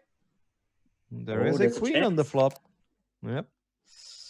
A king or a queen is needed for Pascal. Otherwise, it is another. Oh no, Leon! This is not fair. This is not fair. Wow. Oh my God. The Daniel Negreanu emoji as well. Wow. That would tilt me so bad if I saw the Daniel Negreanu on the river queen. Oh my God. Kings so unlucky because this is not a 10 big blind shove. This is a 20 big blind shove. You get so unlucky. You're so far ahead. That is so nasty for Leon. I mean, you know, it's kind of like you've been playing, getting involved in some pots, playing a little bit patiently here and there. You get screwed so bad. Oh, I feel, you got to feel for Leon here. I do. This final table has been so wild so far. Also, like, did anybody take more than 6 seconds so far for a single decision? Because I don't think so. They're like, yeah, okay, we have a chess clock at this final table, but they are playing at an incredibly rapid pace. And we have seen some absolutely brutal rivers, or even the pre-flop all-in with Alki as well. The ace-10 against the ace-3. Heads up for Trolls is going to open up King-Queen under the button here. Switching it up. Yes, heads up for Trolls. Going for the bigger pre-flop raise, 2.5x. But man, I still feel for Leon. I know I picked him to win, but like it's just brutal. No one deserves a pocket aces crack in that situation. Big Whale gonna shove the 2 10s, take it down. That's a feisty shove as well against an under the gun open from a relatively big stack, right? Like heads up for Trolls at 1.1 million. Yeah, very, very good shove because when someone has a bigger stack, so say like 20 big blinds plus, their calling ranges shrink, but their opening ranges widen a bit more than a short stack. So basically they open more, but they fold more. So when you have high equity hands like pocket tens, ace king, ace queen, you should be going for those reshoves because people will have to make folds that are flips, etc. Well, 2 players with nothing here, but Resurge does pick up a queen. On the other end, we do have a flush draw as well on the side of heads up for Trolls. Okay. Can we back up a second? Did heads up for Trolls just call with 4-3 suited on the flop with backdoor flush draw? Because I'm pretty sure there's a limp pot. It went min bet call. Actually, this is he wants to get adventurous. I think he's trying to sell the fact that he's got a deuce. No diamond on the river. Now let's see what heads up for Trolls does. Is he going to fire one more time? Is he going to fire it all, Randy? I don't know because this player satellite and playing for the LOLs, trying to make a name for himself. He might do it. There's a guy with 7 big blinds left. Okay, he bet 75K. Okay, this is an underwhelming river bet that the Resurge will definitely call, right? I mean, like, yeah, if he's got the deuce, he's got the deuce, but Resurge just trying to think, can I get value by raising? Maybe. It's so hard to think you're ever behind, but the thing is your kicker might play, which is a 6, which is a board. Resurge just trying to think it through, and I think these are the 2 guys. Yeah, it's going to go for value. That's Resurge actually a really good race. Yeah, sick player, to be honest. Wow. I'm actually kind of impressed. Do you think that he maybe put heads up for Trolls on an 8 there? Yeah, I think so. Or at least a chop at best. Because the truth is, let's just say you did have a deuce, a queen with a better kicker. You wouldn't bet 75K. You'd go for a little bit more value. So it just seemed a little bit more face up, I suppose. Well, Pascal Hartmann has got plenty of chips to work with at this point. A 4-5 suited does not make the call, despite the fact that he has a relatively big chip stack. 4-5, you just like, if against an under the gun open, is that something you would always fold there as well? Yeah, I would say so, because King's got no chips left. And I think we should see fireworks. Aleksej has to shove the ace-10. Pascal, of course, will go with the pocket 8s. We're going to see an all-in here with a pretty natural coin flip. All right, I short a stack at the table. Aleksej, our player from Estonia with the Latvian flag, has not really been able to do a whole lot yet. We are indeed going to have a flip. Ace 10 versus 8. And there is an ace on the flop and lots of hearts as well. Not a heart on the turn. So we've got 2 outs. Running out. Right before. He was close. He was close. Well, that's good news for Aleksej. He will double up. Now has a definitely a better stack, because all of a sudden he is nowhere near the shortest stack at the table anymore. He's actually the 4th biggest stack. That's kind of crazy. Yeah, that is pretty crazy considering his stack size. Aleksej, I think we'll fold this hand. That's the proper play. I think that's a sign of just a professional grinder. They know they should be folding these marginal hands when there's these stack size situations at final table. Very, very smart. The Pascal King 6. This is pretty good shove, and now it's going to be on Stevie will Stevie. call though, right? I think Stevie will call. Yep, Snap call. That's an amazing call by Stevie. Just needs to avoid the 6s. Maybe a 5 and a 7. Oh, now he needs to avoid the 6 and the 5. You gotta do the running hot. Do the running hot early. Oh no! What is happening tonight? These rivers are brutal. GG to our chip leader coming into the final table. Stevie, one of the most successful poker players of all time. He goes out in 6th place, right? 7th even. 7th place. This is one of the worst performances for a chip leader I believe we've had. 7th place. This is very disappointing for Steve, who's clearly very accomplished. This is just a brutal finish for him. Of course, 7th is good in general, but it's very disappointing for this final table. So he had the all-in early on against Elke, right? Which was a small one that Elke sucked out a little bit, right? No, that was Big Whale. That was big. Okay. So I don't remember, but I remember Stevie just losing every all-in. And I remember, and now I see Kings is going to shove, of course. Pascal's got a fold, I imagine. We saw Pascal make a similar fold before. Ace 3. That's still quite a few extra chips, right? That's over 400,000 extra. So I think that's a reasonable fold. Damn, what a crazy final table we've had here so far. Look at that. Kings with back-to-back ace king. All right. King for kings, right? But let's just walk back. Let's step back real fast. So Stevie, obviously, very, very good. Probably the best player at this final table. Chip leader out in 7th. Man, that's so brutal. I mean, like, we had a wild final table, like you said. You know, Elke got sucked out on that last hand by the spade. And now we've got Pascal, who's got the new chip lead. This is the man who's got back-to-back final tables. He's not a big name, but he's a pretty big grinder online, known as PafChan. I would say he's actually very experienced. Maybe a lot of you guys don't know him in the stream, but he's got a very good chance of taking this down. But he's got a lot of, I want to say, quote-unquote, wild cards at this final table. You know, we got Resurge and Heads Up for Trolls, who's kind of playing. They're playing very aggressively with stack sizes you don't expect them to play aggressively with. So it's going to be quite interesting to see Aleksej going to get that shoved through. We're down to 6. Yeah, obviously we know very little about Resurge, and he has played very few tournaments, even over a GGPoker. He did play in a $100 tournament where he did cash, by the way, for $389. Not exactly the same as what we're playing here before, but he's making an incredibly good impression on me so far. Do you think it's just the hands that we've seen, or do you think he's actually proper good? I don't know if Resurge is a professional player or not, based on what I've seen, but I do know that Resurge has got the heart to kind of attack even players who's got more chips.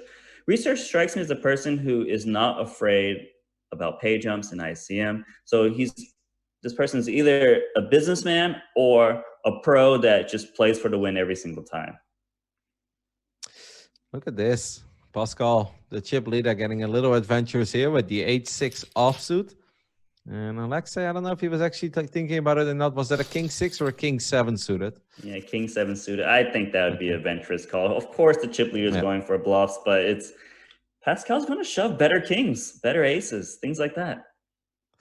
I mean, at this point, it feels like we're heading into a three-way affair between Pascal, Resurge, and 20 Big Will 20. But I mean, with the way that they're playing, obviously heads up for trolls could double up, kings could double up again. We could see Aleksej double up again as well. This is definitely by far and away the wildest final table we've had so far in the High Roller Super Millions. This is the 5th edition, guys. We have been covering each and every single week. You can, of course, go through the previous videos on this Twitch channel. If you haven't followed this Twitch channel yet, what are you waiting for? A lot of awesome poker content is coming your way. And don't forget that the World Series of Poker is starting soon over at GGPoker as well, starting this Sunday. So if you don't have an account yet, what are you waiting for? Sign up. Make sure to use GGTV as well. You get a nice bonus, some tournament tickets, and that is a reasonable flop for 20 Big Wheel 20, Randy. Definitely. Just betting outright with the top 2 pair, trying to get some value. The truth is, this does look like a bluff a decent amount because, you know, when you limp the small blinds at chip leader, they don't really expect you to have the ace a lot. So you try to mix it up and try to one-up his opponent, but it didn't work. Kings, pocket deuces. Yeah. I don't like the deuces. Get rid of them. I don't like it. It will work if he makes the play. It is going to work. Probably. This is the Kings. This is Leon. Like, he can pick up chips in spots other players won't pick up chips. Of course, he can lose chips in spots other players won't, but that's a play I think some pros might not make. But the fact that Kings kind of usually goes for the win, though his style is more aggressive, you know. Okay, is this trouble for Aleksej? Ace, queen, ace, king? Yes, I think this is all sorts of trouble. He's going to shove the ace, queen offsuit. Resurge with the ace, king. I mean, we've seen Resurge make some crazy plays. Just calls, by the way. Maybe because Pascal was still in the hand as well. Well, we're going to need some queens or something crazy. No help when it comes to the backdoors. Now there is a backdoor. A 9 or a queen. No, 9 or a king, excuse me. What is it? Nope. And it's not going to be a GG to Aleksej. Came in as the second shortest stack, I believe, tonight. Is that correct? Let me just double check that. Yeah, Aleksej made the 100K minimum mark, so it just crossed that 6-figure threshold. Very well done. Came to the final table very, very short, but you know, if you get to the final table short and you can ladder up a few places, that's what you pretty much try to do. Yep. No, I came in as the second shortest stack, so finishing in 6th place, making over $100,000. Definitely not bad. We didn't get to see that much of him, but I don't really know if anybody would have been able to show much at this final table with the way that everybody's been playing so far. Like, how do you really stand out? Like, I still feel like we haven't seen a proper slow hand of poker yet. Yeah, for sure. It's been a bit of it's kind of been a shoving fest from the small and big stacks. All in, big call from Big Whale, ace-6 suit against the king-9 offsuit. So far, so good. Hearts now as well, which is going to reduce the amount of outs that our heads up for trolls has, and it's going to be a flush on the river for 20 Big Will 20, who now takes a pretty dominant chip lead. Well, actually, well, a little bit dominant, and that means we lose another player. Randy, what is going on? They are just speed running this tournament. Yeah, 1 hour we've lost 5 players. I mean, heads up for trolls satellited into this tournament, playing for the LOLs, first time final table, only time he's played this tournament. I mean, hey, I want to see this heads up for trolls back because heads up for trolls was very aggressive. With a stack he probably shouldn't have been that aggressive with. I think that person has potential to kind of make some sparkling final tables. We're down to 4. Kings is still in now the shortest stack, but King's been playing, it's been a little bit looser in some spots, but has been playing pretty solid in trying to still ladder up and going for the bluff. It was 7-6 high, ace, queen, 9. Usually this probably will work, the truth is, because Pascal usually will have a hand like, you know, 10s, 8s, 7s, something that just wants to check fold. It's not going to work here. This is a very credible bluff, but unfortunately, his opponent actually has a piece, not a strong piece. So Kings can still win this pot. If it was the turn was a flush draw, it probably would have won the pot. But now the ace is terrible. Yep, the ace really is terrible. If Pascal didn't believe it before, he definitely doesn't believe it now. I mean, we never know what's going to happen. A check on the turn, and the 5 of spades doesn't really change anything, but nothing was really going to change it. It makes a lot of sense for Pascal, probably to check, just hoping for that last chance bluff. Kings, is Leon really going to bluff here? I mean, don't do it, Leon. No, don't do it. It's just got 7 high, and Leon's probably really thinking, man, Pascal's got a 9 for sure. And the truth is, a 9 would play it this way. A weak queen would play it this way. But will they fold? I don't know. No, I think that Pascal just has a few too many chips now.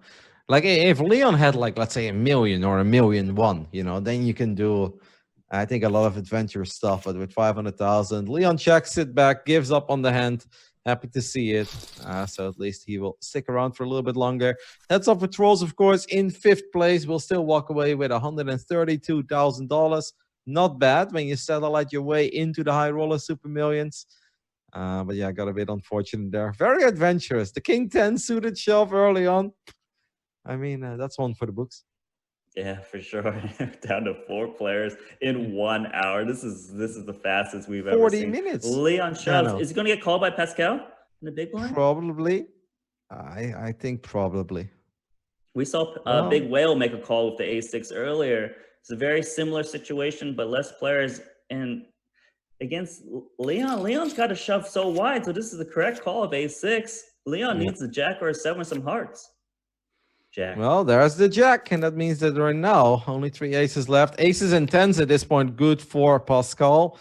Leon needs to avoid the ace or the 10, and there is no ace or a 10, so kings will stick around here, and that's nice. Keeps us at 4 plays a little bit longer, and gives him a slightly more scary stack again, right? Like people are a little more willing to call off the 400 and the 500,000 shoves, but the moment you're working with 1,000,000 chips, I mean, none of these players wants to lose 1,000,000. Even 20 Big Wheel 20 doesn't want to lose 1,000,000 chips here. So.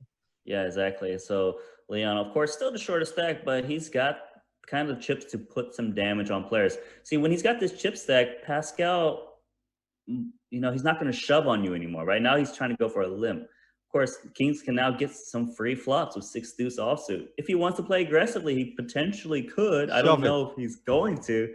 It would be very yes. Let's Leon. Go. Mate, Leon is amazing to watch. Leon's very actually. This is if you look at the situation, he's read the situation perfectly. It's you know, you see 6 deuces reckless, but to me, that's actually a little bit of a sign of how a professional would think is, why are you limping into my small blind when I have such a small stack? It just really looks like you're weak, because if you had like an ace deuce off, so you would just shove it in, deny the equity. So that's a very good recognition from Leon in this situation. Probably, maybe Elke taught him that move. Who knows? But maybe, actually, you know, Leon should be teaching Elke, because Elke's out of the tournament and Leon's still in. Yeah. All right, I think I'm still proud of Elke. You know, I wished him at the final table last week, and he delivered. Fired 2 bullets as well, so he showed some heart and determination to get there. Unfortunately, it was a short run. He did level at least once, or ladder rather. So we got a blind versus blind situation. Big Whale will ship this pot.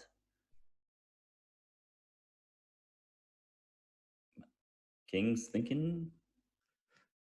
King's thinking maybe the king high is good. And to be fair, it probably would be good sometimes. This is a crazy board as well to bluff on, no? Wow. All right, diamonds get there, but yeah. Kings is thinking about turning his hand into a bluff and leading out now, and it might work. But you have to go big, right? Oh. King's beautiful. Oh, and it gets it through. Okay. Yeah. I kind of thought that maybe he had to go a bit bigger there to really make that super convincing, but no, it worked. No, I think it was. Look, it's just crazy to see such a short stack be so aggressive. That's the thing. You put those 900,000 chips that he had earlier in someone else's hands, you still have 900,000 chips or less. Ooh. I feel like earlier we didn't believe that somebody had the deuce in the big blind. This time Resurge does have the deuce. Maybe the jack on the turn is going to slow 20 Big Wheel 20 down, and that's exactly what happens. There's a lot of hearts there on the board as well, but the flush draw doesn't come through. Resurge, his trip deuces are still good. Yep, Resurge. We saw go for that thin value before with the queen 6. Is going to go for the value now with the trip deuces, a little bit easier. Good fold from Big Whale, and nice pickup for we got new. Do we have a new chip leader, or is it close? Nope, it's close. Oh no. I mean, oh no, indeed. As Kings wakes up with the ace-3 suited, 4-handed. Obviously, if If you short a stack as well, you're going to feel pretty good about it. But 20 big will, 20 with aces on the button as well. Would you call here or would you raise?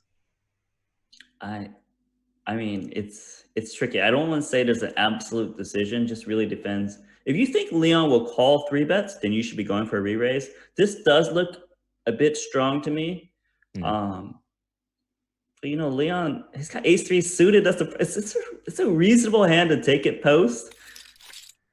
He is going to take it post, flops the ace, and that is bad news.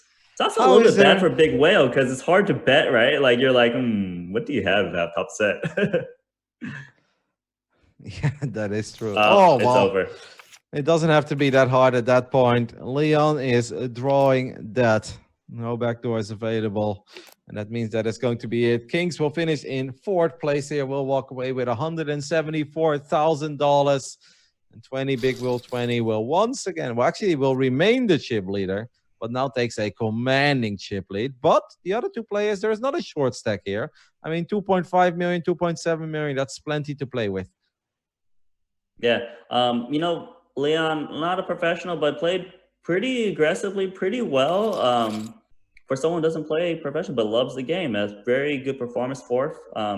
Came into the final table as 2nd in chips. I mean, of course, he would have got higher, but you know, sometimes it doesn't go your way. But you know, could have been much better than Stevie, who was the chip leader, who went out in 7th. So, and don't forget that Leon got a pretty bad beat as well, right? Was it? The aces against the king queen. This could have been a whole different tournament.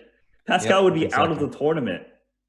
Yeah, and that was a massive pot as well. I think it was almost 2 million chips at that point. So, considering the fact that that happened, I think Leon can still be pretty satisfied with the 4th place. I mean, it's never nice to lose with aces there, but I think still finishing 4th is pretty damn good.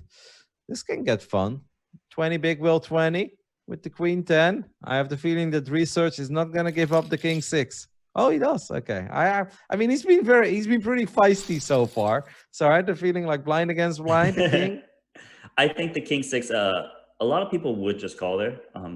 So a little bit surprising too. I would say. But now we've got a very deep stack situation. Remember, earlier we had all these like 10 big blinds, 5 big blinds, just waiting for them to bust. Now we got a big chip leader, 20 big well 20, 4th cash out of 5 of these tournaments. 2 final tables. Clearly a very good run. Clear chip leader. But the other 2 guys have at least 40 big blinds. That's a lot of room to play. And Pascal Hartmann is the one who's back-to-back final table. Didn't perform as well last tournament series, but did play pretty good. Redeeming himself, getting that top 3 spot minimum. Resurge, first time making this cash, $363 in GGPoker winnings, final table, and plays a little bit wild, but knows how to kind of maneuver a little bit. This is a different final table. Wild but good though, I'd say. I honestly feel that Resurge has played pretty good. I mean, it helps when you flop 2 pair every now and then, makes your life a little bit easier. Good job there by 20 big will 20 to just get out of the way immediately, realizing that this is not the time to mess around.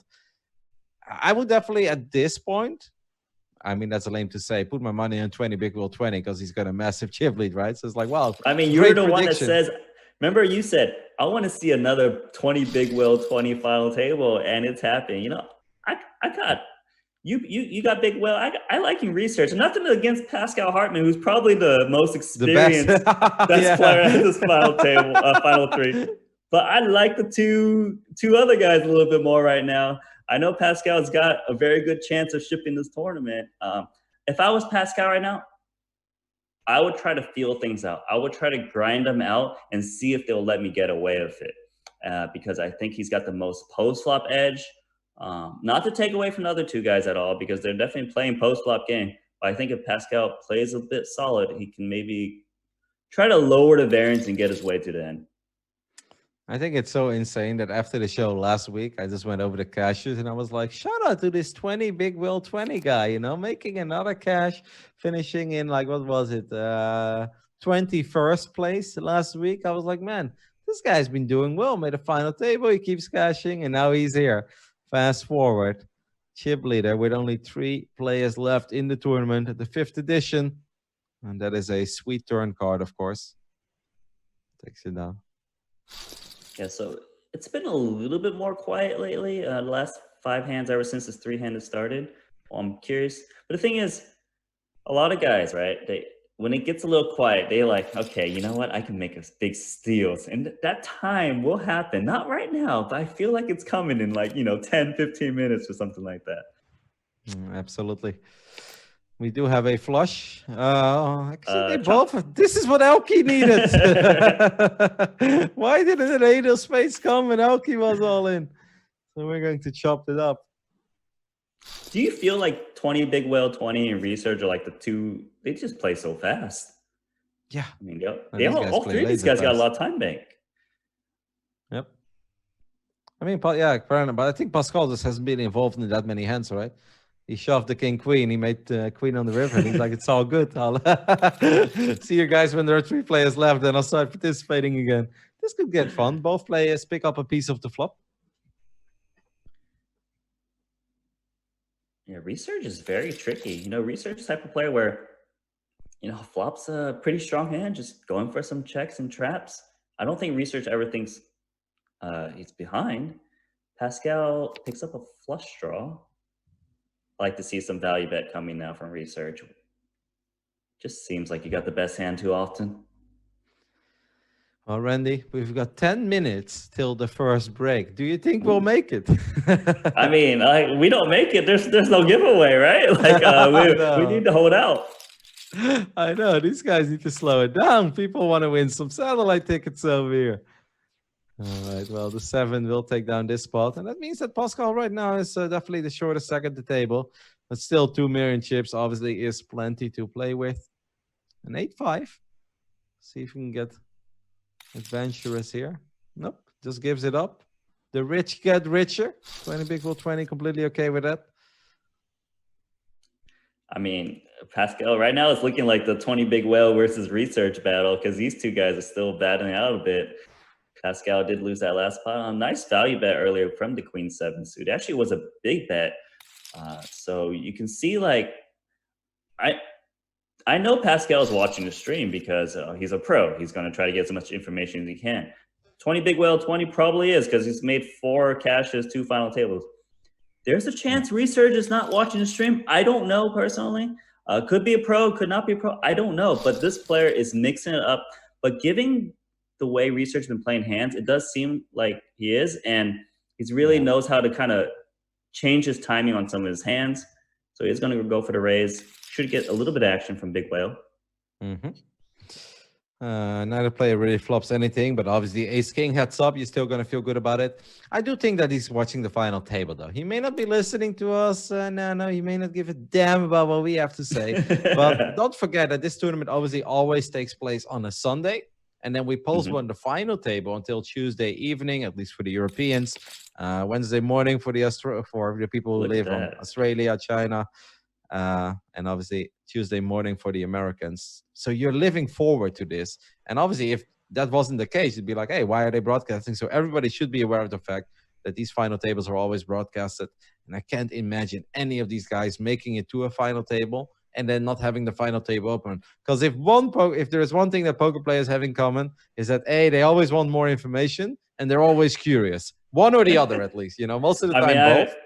I'm curious about this hand because look, it would check on the flop, bet from Big Whale, just king 9 high, and another bet on the river card. The Resurge is thinking about calling big. I told you there was going to be some big play coming up soon, and you can see it's creeping up. Big Whale is just got good timing right now. Just knows when to well-timed bluffs. Resurge almost made the call there, Ace King. Yeah, that's such a tough call, though, because there's not like the board is paired. If the board is paired, it's a lot easier. But when there is 5 unique cards and they're all kind of spread out and you have Ace King, so you don't really put your opponent on either of those 2 cards, it's like, what are you beating? There's not there. Queen Jack, like the random Queen 9. I guess there was no 9. Like, that's a tough call with Ace King. Yeah. That was actually a very good bluff by Big Whale because when the 10 got there, some of the straight cards got there. So a lot of times you try to put your opponents on hand and really you couldn't credibly put a bluff on a Big Whale. So it's going to be a re-raise from Ace King. Research, depending on the sizing, there's a chance there's a call. 420. Oh, whoa, No, whoa. 630. Okay. Plus 50%. Plus 50%. Yeah. That is a big race, no? It's a pretty big race, but I think it's definitely fine. You know, they got a lot of stack to play for. Research might read into this bigger sizing as maybe a bad hand, and maybe might give a little action here and there. You can see the time bank He is might going go crazy. He might just have enough of the chip leader and shove it in. I mean, yeah, that would be very risky. Research still does make the fold. Well, we've seen these. Okay. Action. Very big action. Mm-hmm. Ace Jack with the Jack of Diamonds against the Ace 10 of Diamonds. I wouldn't be surprised if 20 big will 20 just calls actually this time. This hand can play very many different ways. Of course, just calling, could be jamming, could be re-raising. Pascal, the Ace Jack. You do need a little bit of time bank here. You got to try to break down the hand. Wow, big fold. Oh no. Pascal tried to grind him out, and it's not going to pay off. Tell him what's coming up, Kevin. Well, the break is coming up, and of course, in the break, we do have a giveaway. Just to give you guys real quick, obviously, 3 players are left in this tournament. 20 big will 20 at this point. It's kind of dominating the action with a lot of aggressive plays. But we are giving away 3 High Roller Super Millions Ultra Satellite Direct Qualifier tickets in 5 minutes. All you guys have to do to participate in this giveaway is type millions, but then the last S is a $sign. So MILLION $, all one word, of course, in the chat. And then you will participate in the giveaway. And we'll let you guys know whether you've won or not. All right, Randy, I guess that means that it's time for us to take a little break as well. We'll talk more about all the craziness we've seen in just a couple minutes. But boy, oh boy, what a final table it's been so far. We hope you guys are enjoying this show. The 5th final table of the High Roller Super Millions played over at GGPoker. And we'll see you guys in a couple minutes.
All right, guys, we are back with the coverage of the 5th edition of this ongoing tournament series. 10K buy-in event, 2 million guaranteed. We have 3 players left at this 5th edition. Nano, it's been one hell of a final table so far, man. It's been very different than the previous editions that we commentated because they've been all so aggressive. Yeah, it's been very aggressive. It's been a lot of shoving and just, like we just saw a big shove, right? The ace-10 suited from Big Whale. But Pascal probably folded the ace-jack. It was a big fold. It was incorrect. Could have been a very different tournament right now with these final 3 chip leads, chip stacks. That's a very big fold with the ace-jack.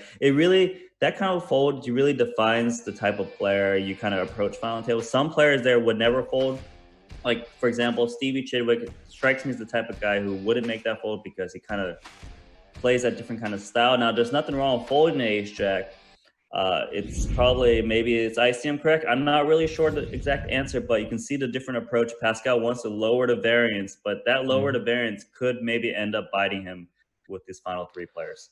Yeah, I mean, I was thinking about it in the break, but it is a disgusting spot though, right? Because like calling off your tournament live with ace-jack, I mean, 3-handed, of course, it does make the hand a lot stronger, but it's still tough because there are so many, like often you'll say you're flipping at best, right? Like very rarely, one of the only hands that you really dominate, I guess, is ace-10.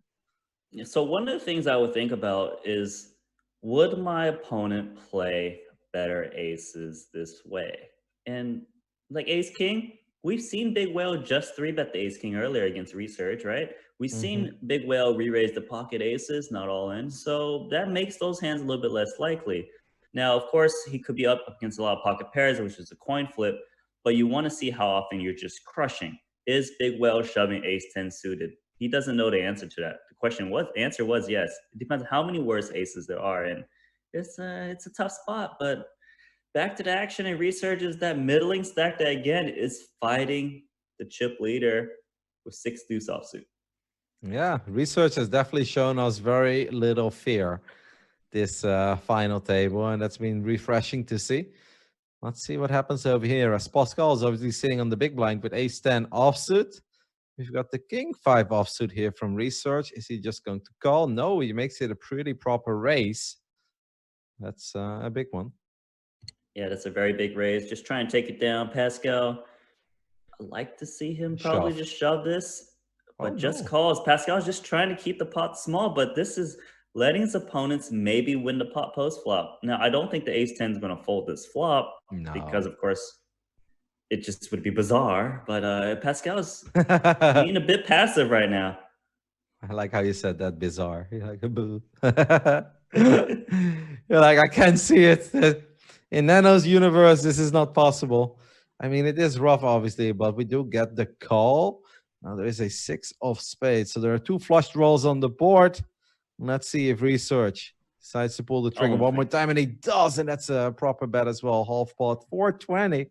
Mate, I feel like Resurge is memeing us at this point.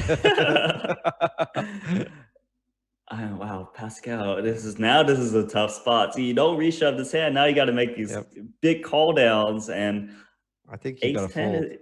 He might fold here, and I don't blame him. But this is why you might want to just shove pre-flop. Nice call, but lets his opponent hit the king. This is gross, and I think at this point, Resurge might just shove. I mean, 1.4 million left, 1.7 or 1.8 million actually in the middle. It's just a tricky spot. It's going to shove for value, and Resurge. I mean, Pascal not out yet. Might call down. What a gross hand for Pascal. Played it so well. Does make the correct fold on the river though. So honestly, played very well. But I actually would have loved to see just this shove pre-flop, because like ace-10 is good, but it's also not, the absolute nuts. It's still a hand that kind of needs to get there. But I think shoving it pre-flop, you're going to be good way more often than not. The ace-4 will get through. Pascal's still in the tournament, but now definitely the heavy short stack, 1 million chips. Yeah, I definitely 14, agree 15. with you. It's just like, I know you want to kind of grind out your opponents a little bit more, but like Pascal Resurge has been known to kind of go for it pre-flop with weak hands. Resurge made it 4 big blinds pre-flop, which gives you more chips you can win by just shoving. You want to deny your opponent the equity. Yeah, I know Pascal's probably thinking, man, I got 25 big blinds, a lot to just reshove small blind with big blind. But when your opponent make it 4 big blinds, it's more okay. And yeah, I think Pascal playing that lower variance style, playing the ICM a little bit, is really biting him in right now, because he's now clear short stack, which could easily beat a chip leader if he made the ace jack call. Could easily still have a lot more chips if he reached up the ace 10. But sometimes, just because you're a pro doesn't mean things always go your way. But I mean, we say that, but it could have also just lost the ace jack against ace 10 and then could have already been over, right? Like, yeah, ace jack against ace 10 is good, but there's obviously no guarantee in that one either. It's not the absolute domination that you're hoping for. Now, ace queen, obviously, if you're the shorter stack, 3-handed will speak for itself. Pascal is going to pick up the blinds one more round here. I mean, one double up, and he's definitely back in it. Because if he would double up through Resurge, then he actually has more chips than Resurge, even though they're pretty much tied, but he'll have a little bit more. But it needs to happen sooner rather than later. Yeah, the way the final tables and the final 3 is playing out right now, it does look like a battle between Resurge and Big Whale, but this should be all the chips going in. Big Whale, this has to be a call of King Jack. It's just too strong. There we go. Let's see if Pascal can get lucky one more time. Got lucky earlier with the King Queen. That's that's a lot of outs. King Jack 10. Well, that's not one of them. So Pascal does double up. Big 20, Big Wheel 20 finally loses a couple chips. And 1.8 million is kind of where he was before Nano. Yeah, so Pascal, you just gotta shove it in, you know what I mean? Like, that's how you can't make a mistake. Does get the nice double up there at the 60-40 favorite, and Pascal's got the second chance, right? The second life. Got about 25 big blinds again. Let's see if how he approaches this. Queen 4 suited should be a call here. See a flop, play some post flop. I gotta say, I'm very happy that we got to see a lot of hands out of 20 Big Wheel 20 today, because somebody with such an amazing track record in the high roller Super Million so far, like, that really piques my interest. Then I want to see more of him. And after watching him play right now for an hour and actually getting involved in way more hands than he got before, he's definitely leaving one hell of an impression on me. I really like the way that he plays. Yeah, well, you know, some players are, you know, they get to the final table, they got 10 big blinds. You don't know what they're capable of. But, like, now that we see them, you got to see them when they got the big stack. Are they the passive guy trying to, like, ladder up, or are they trying to bid aggressive? And we know Big Whale is aggressive, made that big bluff with the King 9 earlier. Is going to bet here with the Ace King. Pascal, think about making a bluff here with the Queen 4 suited. Does have a lot of backdoor potential. Is going to go for this check raise. And this is interesting, because I actually feel that 20... Oh, he folds immediately. Okay, I actually expected him to get really fancy here with the Ace-King. Like, based upon the way that he's been playing so far, I actually thought that he may just be like, you know what? There's 2 more cards to come. No, that's a lot of cards. When you've got Ace-King. See, Pascal, the thing is, let's just walk through his profile. The profile time, he's been solid. He hasn't really been out of line. Sure, he got lucky with the King Queen, but it's a pretty, like, solid play in general. He's got the credibility. That's why he went for the check raise with Jack 9 board, because it just seems like he's not bluffing. And that's what you do as a pro. You kind of time things really well. You try to take a post flop where you think you have an edge, and that's where he showed some signs there. Big Whale, the trip, you know, full house. But I love that he bets here, actually. Like, it might not really get anywhere, but he's the chip leader. Everybody always expects the chip leader to just kind of fire into these boards that are not likely to connect with anyone. So I like the fact he checked it on the flop, obviously set up the trap, and now he's kind of displaying the chip leader role, where he's like, you know, like, I've got the most chips, so let's fire in a bet. You guys are supposed to fold. And obviously the other players know that as well. They do fold this time, but I still kind of like that he bet here. Yeah, I got Pascal to think about calling the King high.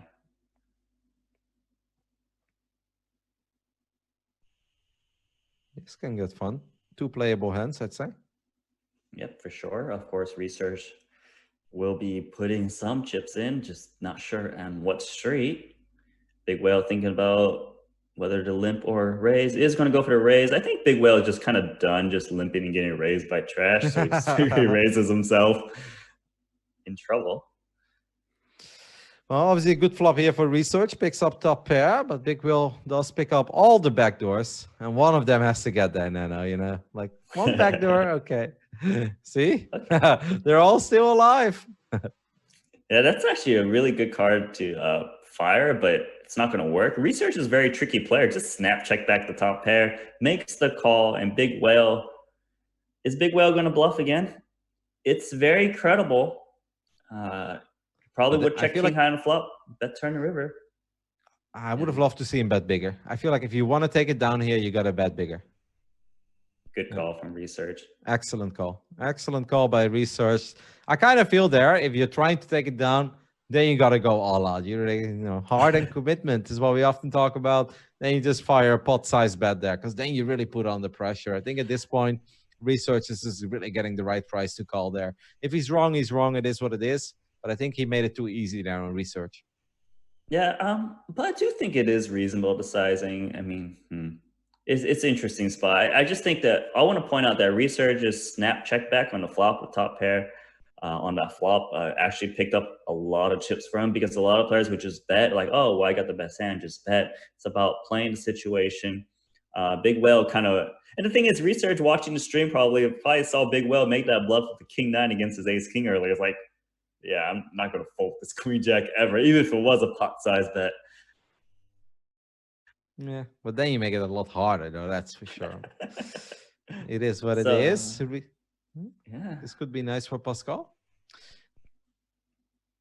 Probably a nice little raise here, right? Make it 220. 240, 240, 260, 240. Okay. So I would say Resurge has been the most active post-flop player. But of course, Big Whale has been getting there too. But Resurge has kind of been like the more tricky player. Check some top pairs, making some bluffs, making some hero calls. Really got a post-flop game today with these guys right now. It was a pre-flop game when there was nine through four-handed, but now it's become a post-flop game. That's really funny, because normally it's the other way around. We play a lot of poker in the beginning, and then when we get three-handed, heads up, it becomes kind of a shoving festival, and that's absolutely not the case at this point. But they're obviously all quite deep, right? I mean, even Pascal now again with his 2 million chips.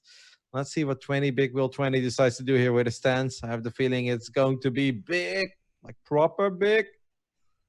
I'd like to see a re-raise here. Pascal can shove a lot of worse hands than pocket tens, and you can just get it in so good. Just going to shove. Big Whale did that earlier with the ace 10. Maybe he's trying to get his opponent to kind of, you got to have like an ace crap. So I'm going to call you like pocket eights and lose. But I would probably prefer a smaller re-raise. There's nothing wrong with just 3-bet jamming. Just feel like with the opponent's stack size, you could 3-bet bluff that spot. So you can get your opponent to reshove like pocket fives, pocket fours, ace nine suited, etc. Tens is maybe a little bit too strong to just jam, but I can definitely, it's clearly a plus EV play, nothing wrong with it. Just my personal preference based on my play style. Yeah, maybe if Pascal does have a slightly better hand, then, it suddenly pays off in a big way. Like if Pascal has eights or nines, there's a good chance he calls there, right? So definitely a good chance, yeah. Research, mixing it up, limp into ace four suited. Might get Pascal to raise. Pascal's thinking about calling or raising. Just going to limp, keep it small. I mean, Pascal's the type of guy. He likes to play it post. He likes to take it to post because he thinks he's got the edge, but might lose the pot again. Who knows? I think this is the first three-way action we see. Well, we saw the one with the king four, I guess, with the full house, but this is an interesting one. All right, king on the turn. So the worst hand gets there at this point.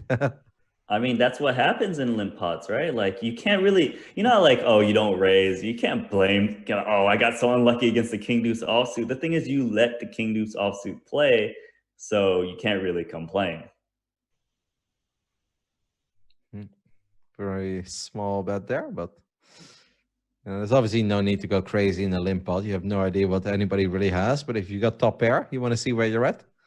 So all of this makes a lot of sense to me. Pascal does still have that gut shot as well. Hoping for that 8. Obviously, an ace is most likely going to be good on the river as well. I don't think I would like to see Pascal. He might call, but I don't think I would like it because my read is if Big Whale had a draw, probably would bet bigger than a third of the pot. Does seem a bit value betty here. I would not like to see Pascal call this, actually. Just given Would you like to see him raise? I definitely would not like to see him raise, but it would be better than calling. Does make the correct fold. All right, 10-9 suited for Pascal, who's sitting on 22 big blinds, so definitely still has some play in him. Resurge, queen deuce suited. Oh, Whoa. this guy, Resurge is. I like Resurge's way of play.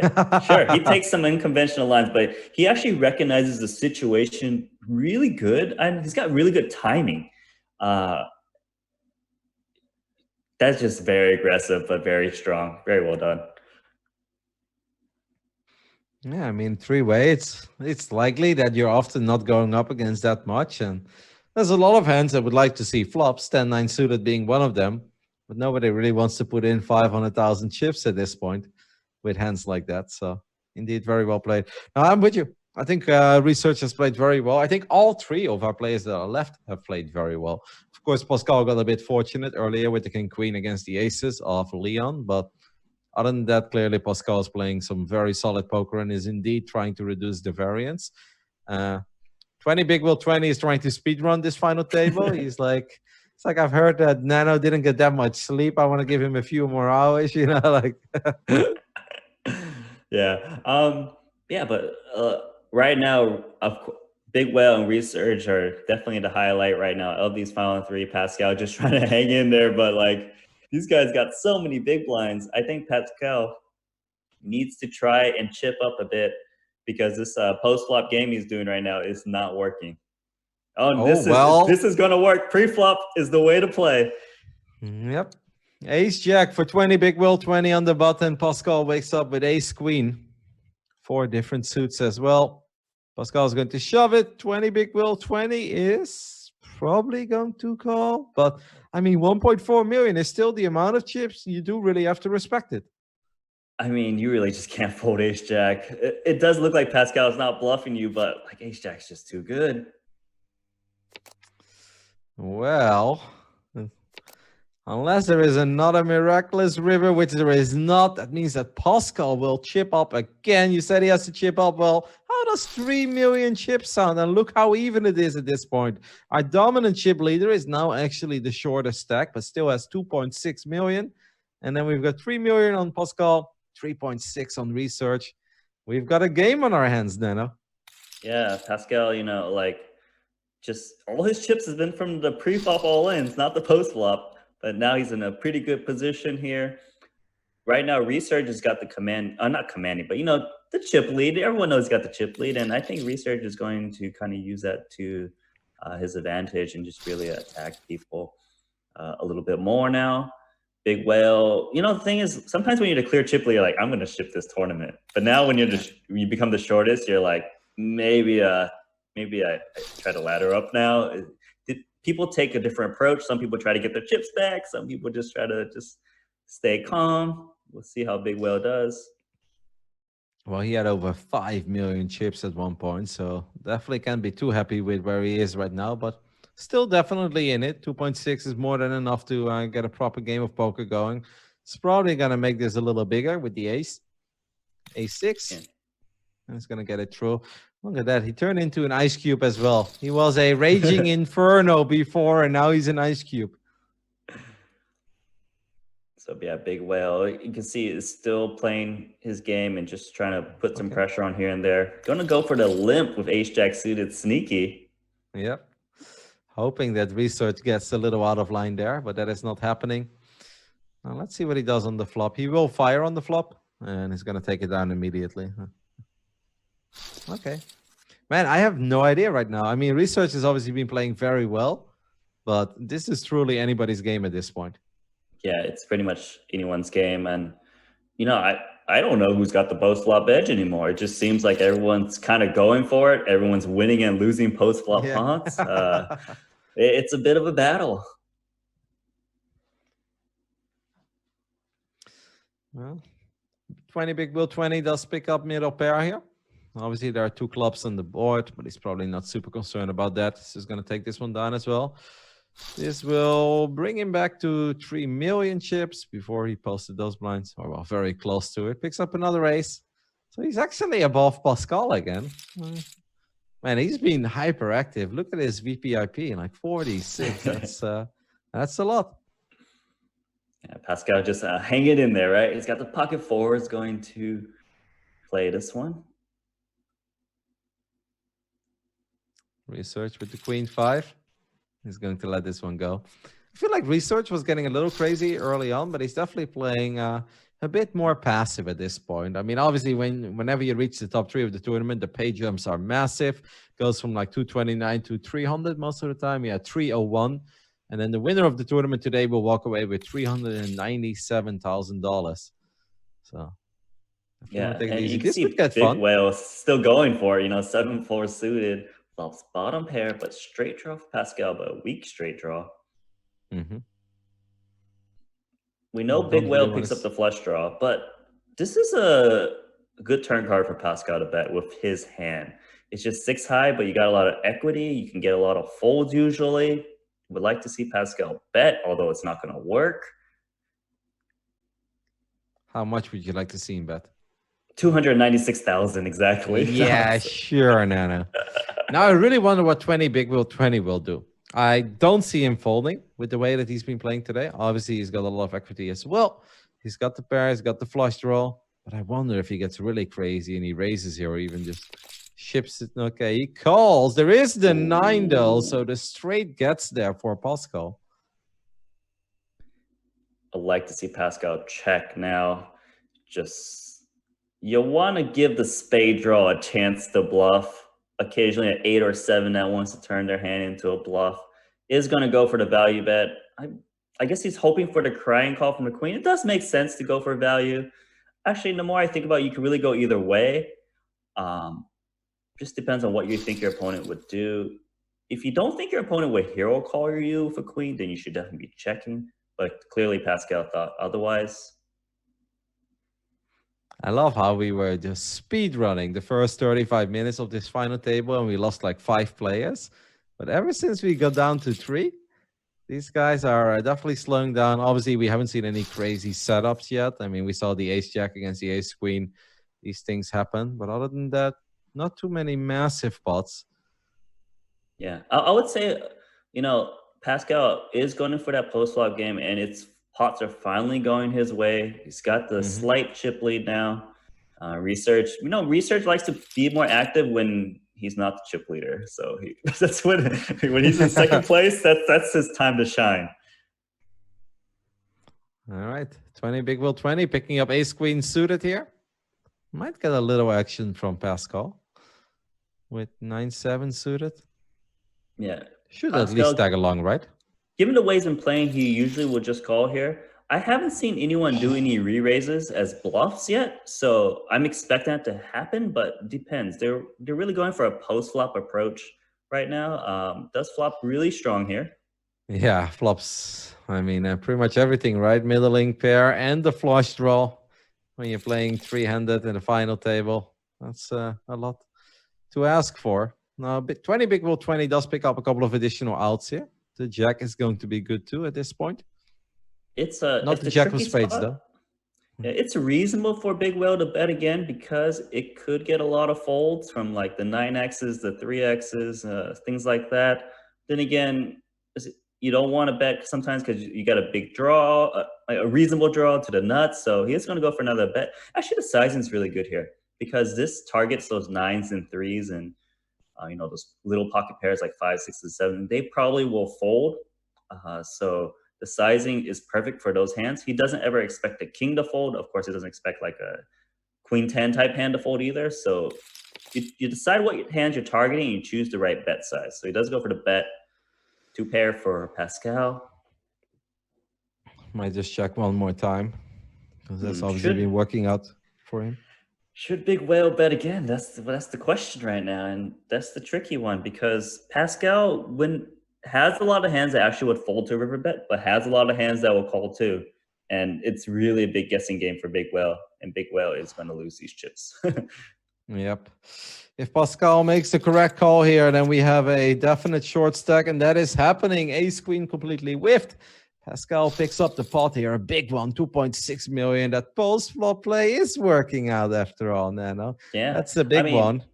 I recommended that approach for Pascal, and he probably thought the same exact thing before I even said it. It's just like, let me play post flop against these guys, grind them out, take a low variance approach, because I think I got a post flop edge. And Big Whale, it's kind of, if you think about all the chips he's lost, has been to him bluffing it off.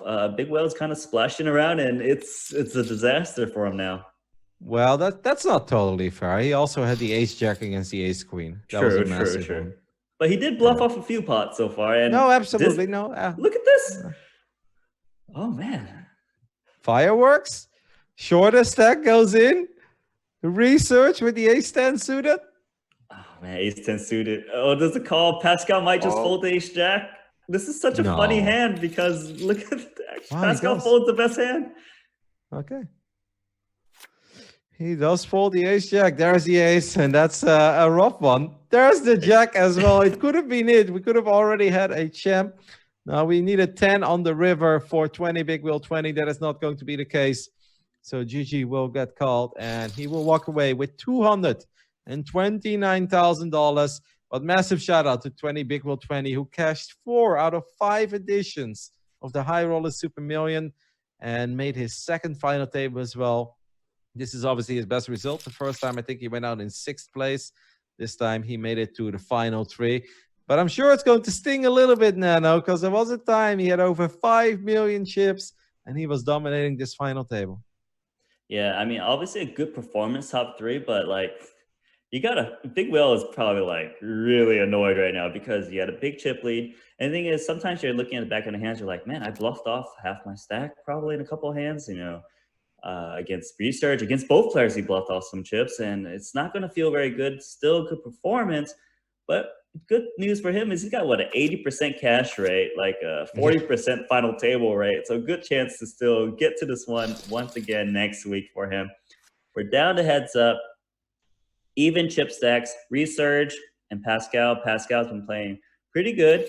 Post flop, been low variance, folded the ace jack twice incorrectly against the ace 10. Although this situation is a little bit different, but quite similar.